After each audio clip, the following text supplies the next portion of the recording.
بسم اللہ الرحمن الرحیم۔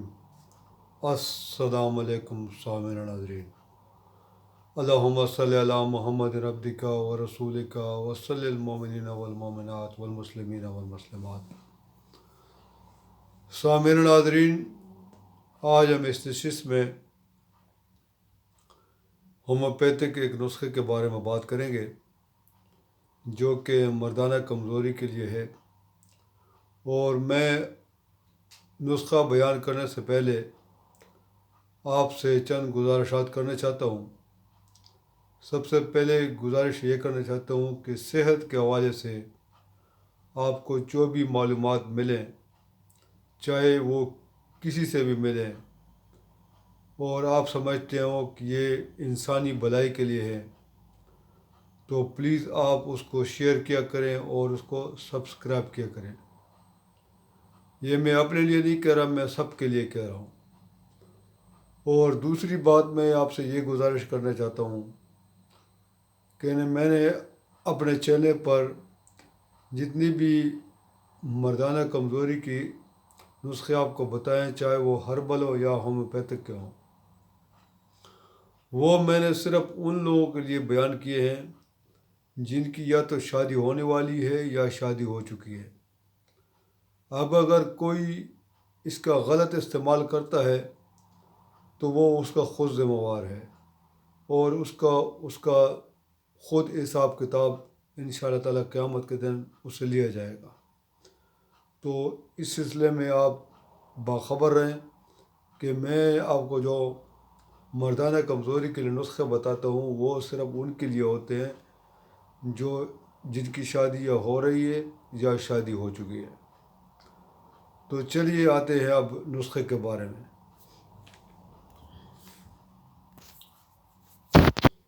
سامعین ناظرین، اس مرض میں یا تو قوت مجامت بالکل ختم ہو جاتی ہے یا کم ہو جاتی ہے، جماع کی طرف رغبت ہوتی نہیں، یا تھوڑا سا انتشار ہو کر طبیعت رہ جاتی ہے، اور مریض کے خیالات بہت منتشر رہتے ہیں اور وہ پست ہمت ہوتا ہے۔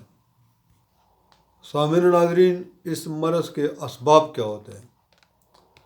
اس مرض کے اسباب ہوتے ہیں عضو تناسل یا خصیوں میں کوئی پیدائشی نقص ہونا، کثرت مباشرت، موج زنی، کثرت جریان و احتلام، بعض امراض زہر، آتشک و سوزاک، قلت منی، تفکرات، زیادہ دماغی محنت و سوچ بچار کرنا، غم و وہم، موٹاپا، جسمانی کمزوری، چرس یا بنگ یا شراب پینا یا افیم کا زیادہ استعمال، یہ اس کے اسباب ہیں۔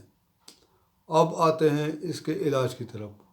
اس کے علاج کے لیے ہومیوپیتھک میں اور ہربل میں بے شمار ادویات موجود ہیں، لیکن میں جو آپ کو کمبینیشن بتانے والا ہوں یہ شاید شاذ و نادر آپ کو کہیں پر ملے گا۔ میں نے بڑے بڑے کمپنیوں کے کمبینیشن دیکھے ہیں، مگر میں نے یہ کمبینیشن کسی کم دوائی میں بھی نہیں پایا۔ یہ جو کمبینیشن میں آپ کو بتانے والا ہوں یہ سالہ سال کی کلینکل پریکٹس کا نچوڑ ہے۔ تو چلیے میں آپ سے یہ شیئر کرتا ہوں۔ آپ نے کرنا کیا ہے کہ آپ نے ڈامیانہ لینا ہے، agnus castus, yohimbinum, ginseng, acid phos, avena sativa, phosphorus, الفا الفا اور سلک نائگرا۔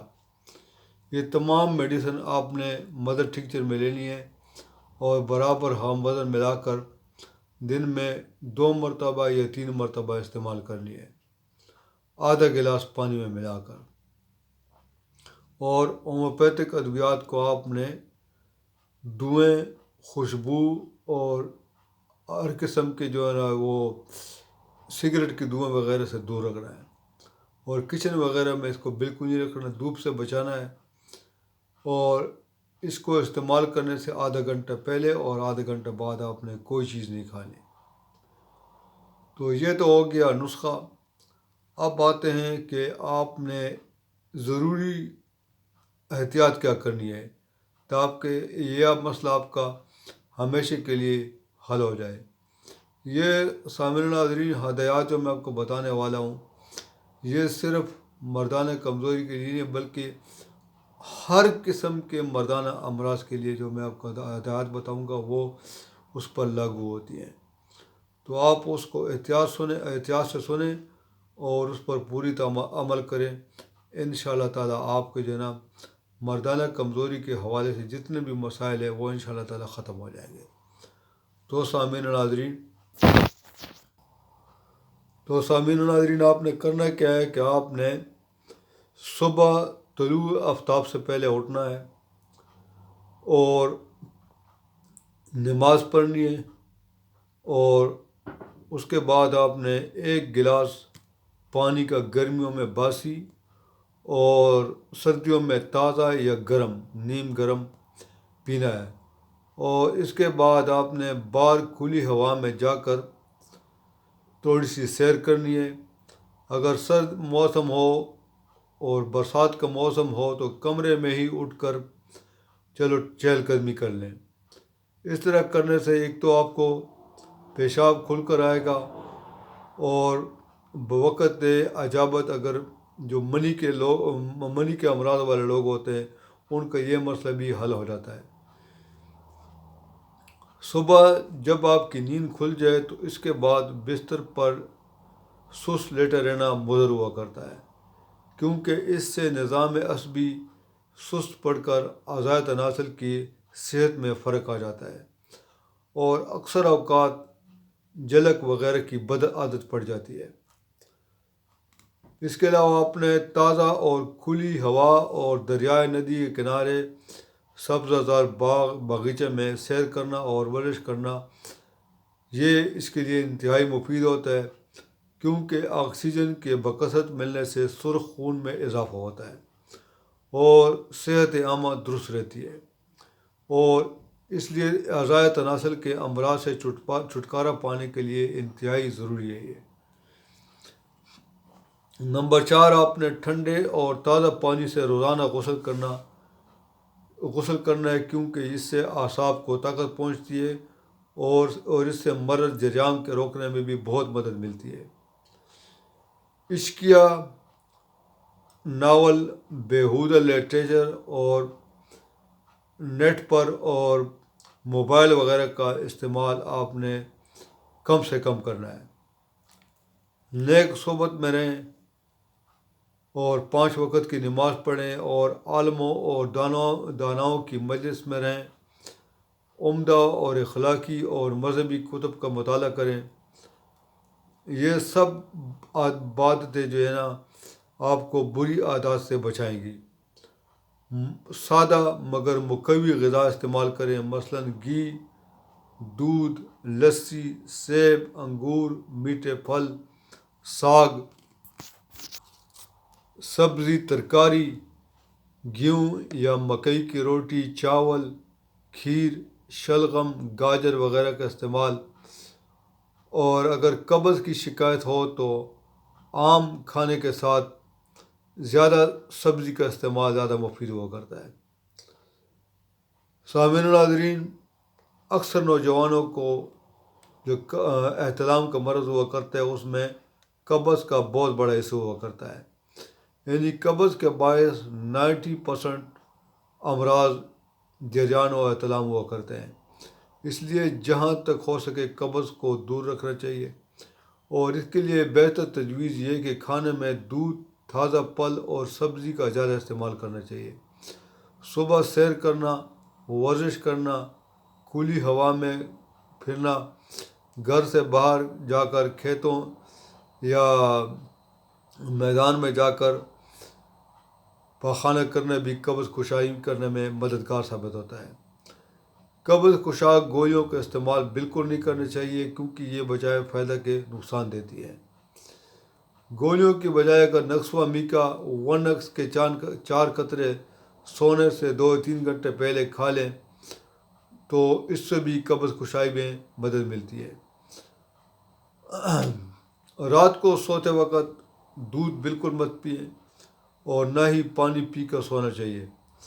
کھانے کھا کر بھی فوراً سونا نہیں چاہیے، کیونکہ اس طرح معدے پر بوجھ پڑنے سے اعصاب متحرک ہو جاتے ہیں اور جریان کے امراض پیدا ہوتے ہیں۔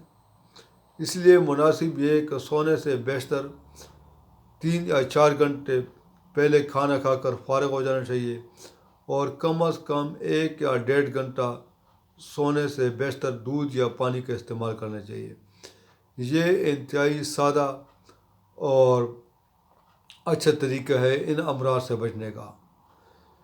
جریان منی کے مریضوں کے لیے لازم ہے کہ وہ کمر کے بل ہرگز نہ سوئیں، بلکہ ہمیشہ پہلو کے بل سوئیں، اور مریض کا بستر نہ تو بہت نرم ہونا چاہیے اور نہ ہی گرم، کیونکہ اس طرح حرارت پڑنے سے اکساہٹ ہو کر منی کا اخراج ہوا کرتا ہے۔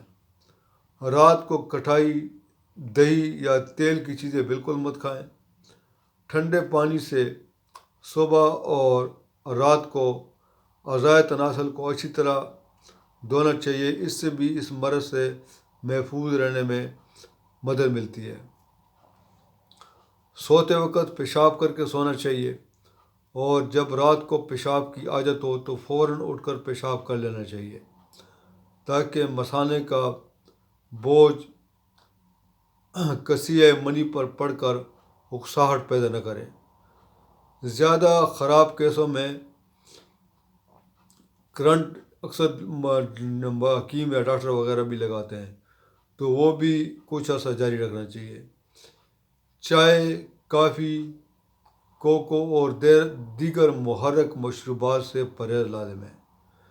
تو سامعین و ناظرین، جتنی میں نے آپ کو ہدایات بتائی ہیں، یہ منی کے امراض والے مریضوں میں اور جتنے بھی مردانہ کمزوریوں کے مریض ہیں ان کے لیے یہ بیش بہا تحفہ ہیں، اور یہ حکماء اور ڈاکٹر حضرات کی مطالعے کا نچوڑ ہے۔ تو سامعین و ناظرین، اس کے ساتھ ہی آپ سے اجازت چاہتے ہیں۔ امید ہے کہ آج کی ویڈیو کو پسند آئی ہوگی۔ انشاءاللہ تعالیٰ اگلی دوبارہ حاضر ہوں گے، تب تک اجازت دیجیے۔ اللہ حافظ۔